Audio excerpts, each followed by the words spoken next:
Hey, welcome back everyone. It is a wonderful rainy day and I'm getting a lot done at my house. Just try to center that. Cleaning and organizing because there's not a lot I can do outside, but that makes me feel good. I feel good when I'm organized. So I hope you're tuning in for Holes. Today I'm going to read chapter 35 and 36, but first I have a joke for you.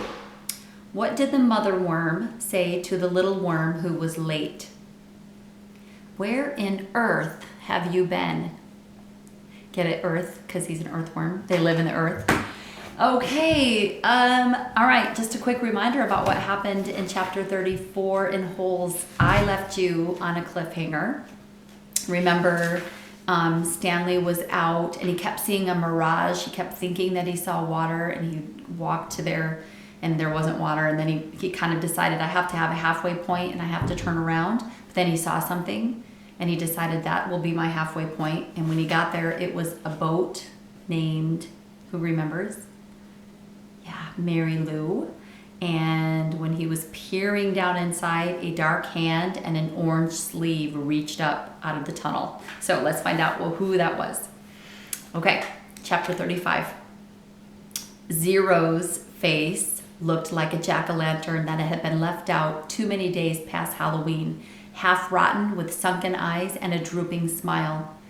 "Is that water?" he asked. His voice was weak and raspy. His lips were so pale that they were almost white, and his tongue seemed to flap around uselessly in his mouth as he spoke, as if it kept getting in the way. "It's empty," said Stanley. He stared at Zero, not quite believing that he was real. "I tried to bring you the whole water truck, but..." He smiled sheepishly. "I drove it into a hole. I can't believe you're..."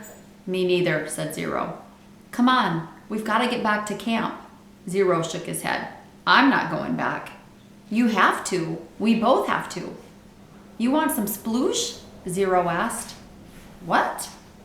Zero shaded his eyes with his forearm. "It's cooler under the boat," he said. Stanley watched Zero crawl back through his hole.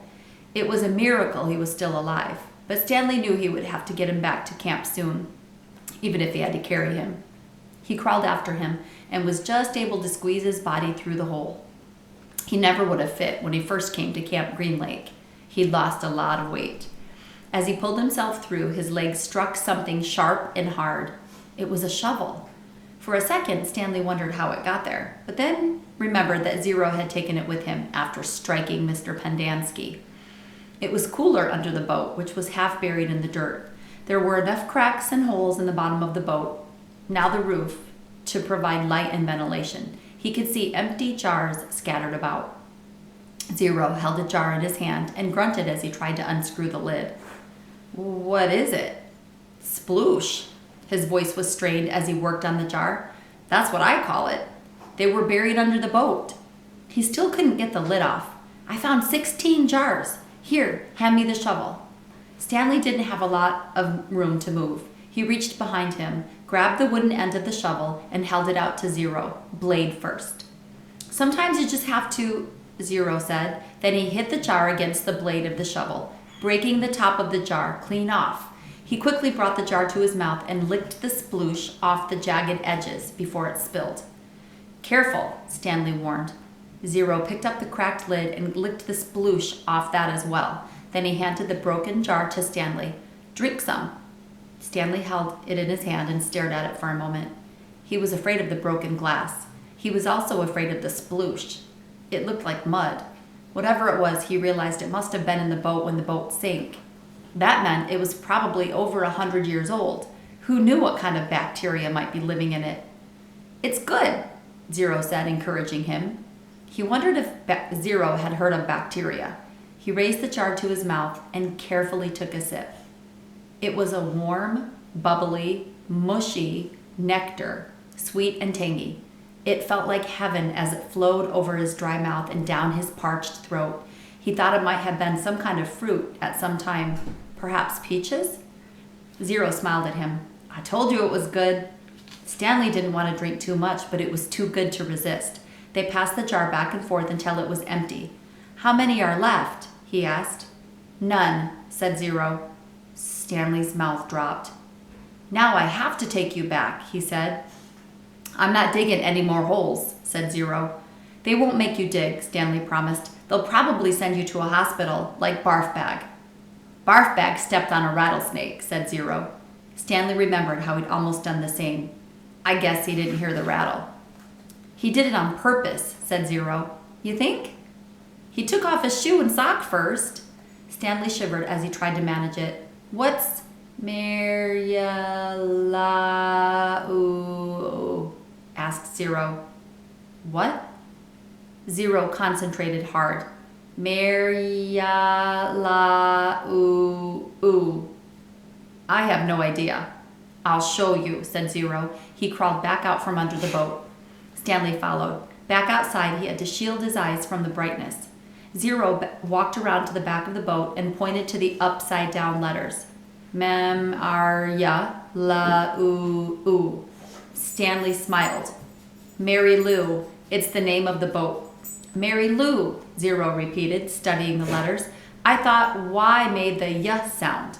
It does, said Stanley, but not when it's at the end of a word. Sometimes Y is a vowel and sometimes it's a consonant. Zero suddenly groaned. He grabbed his stomach and bent over. Are you all right? Zero dropped to the ground. He lay on his side with his knees pulled up to his chest. He continued to groan. Stanley watched helplessly.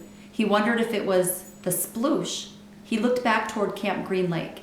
At least he thought it was the direction of Camp Green Lake. He wasn't entirely sure. Zero stopped moaning, and his body slowly unbent. I'm taking you back, said Stanley. Zero managed to sit up. He took several deep breaths. Look, I got a plan so you won't get in trouble, Stanley assured him. Remember when I found the gold tube? Remember I gave it to X-Ray and the warden went crazy making us dig where she thought X-Ray found it? I think if I tell the warden where I really found it, I think she'll let us off. I'm not going back, said Zero. You got nowhere else to go, said Stanley. Zero said nothing. You'll die out here, said Stanley. Then I'll die out here. Stanley didn't know what to do. He had come to rescue Zero and instead drank the last of his sploosh. He looked off into the distance. I want you to look at something. I just want you to look at that mountain up there. See the one that has something sticking up out of it? Yeah, I think. What does it look like to you? Does it look like anything? Zero said nothing. But as he studied the mountain, his right hand slowly formed into a fist. He raised his thumb. His eyes went from the mountain to his hand, then back to the mountain. Chapter 36. They put 4 of the unbroken jars in the burlap sack in case they might be able to use them. Stanley carried the sack. Zero held the shovel. I should warn you, Stanley said. I'm not exactly the luckiest guy in the world. Zero wasn't worried. When you spend your whole life living in a hole, he said, the only way you can go is up. They gave each other the thumbs up sign, then headed out. It was the hottest part of the day. Stanley's empty canteen was still strapped around his neck. He thought back to the water truck and wished he'd at least stopped and filled his canteen before running off. They hadn't gone very far before Zero had another attack. He clutched his stomach as he let himself fall to the ground. Stanley could only wait for it to pass. The sploosh had saved Zero's life, but it was now destroying him from the inside out. He wondered how long it would be before he too felt the effects. They looked at the big thumb. It didn't seem any closer than when they first started out. Zero took a deep breath and managed to sit up. Can you walk? Stanley asked him. Just give me a second, Zero said. He took another breath, then, using the shovel, pulled himself back to his feet. He gave Stanley the thumbs up sign and they continued. Sometimes Stanley would try to go for a long while without looking at the big thumb. He'd make a mental snapshot of how it looked, then wait maybe 10 minutes before looking at it again to see if it seemed closer. It never did. It was like chasing the moon. And if they ever reached it, he realized, then they'd still have to climb it. I wonder who she was, said Zero. Who? Mary Lou, said Zero. Stanley smiled. I guess she was once a real person on a real lake. It's hard to imagine. I bet she was pretty, said Zero. Somebody must have loved her a lot to name a boat after her. Yeah, said Stanley. I bet she looked great in a bathing suit, sitting in the boat while her boyfriend rowed. Zero used the shovel as a third leg. 2 legs weren't enough to keep him up. I gotta stop and rest, he said after a while. Stanley looked at the big thumb. It still didn't look any closer. He was afraid if Zero stopped, he might never get started again. We're almost there, he said. He wondered which was closer, Camp Green Lake or Big Thumb. I really have to sit down. Just see if you can go a little. Zero collapsed. The shovel stayed up a fraction of a second longer, perfectly balanced on the tip of the blade, then it fell next to him. Zero knelt, bent over with his head on the ground. Stanley could hear a very low moaning sound coming from him. He looked at the shovel and couldn't help but think that he might need to dig a grave, Zero's last hole. And who will dig a grave for me, he thought. But Zero did get up once again, flashing thumbs up. Give me some words, he said weakly. It took Stanley a few seconds to realize what he meant. Then he smiled and said, R-U-N. Zero sounded it out to himself. Run.